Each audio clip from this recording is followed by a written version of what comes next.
دوری ز من اما چرا نزدیکتر از جان منی.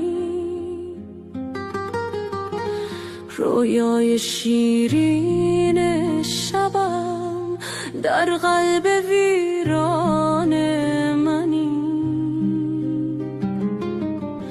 آرام و آهسته بیا بر شهر ویران دلم.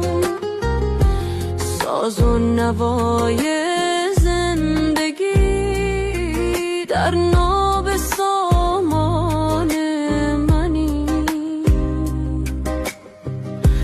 چشمانت اعجاز خدا، آینه ای از عشق پاک. راز جهان در چشم تو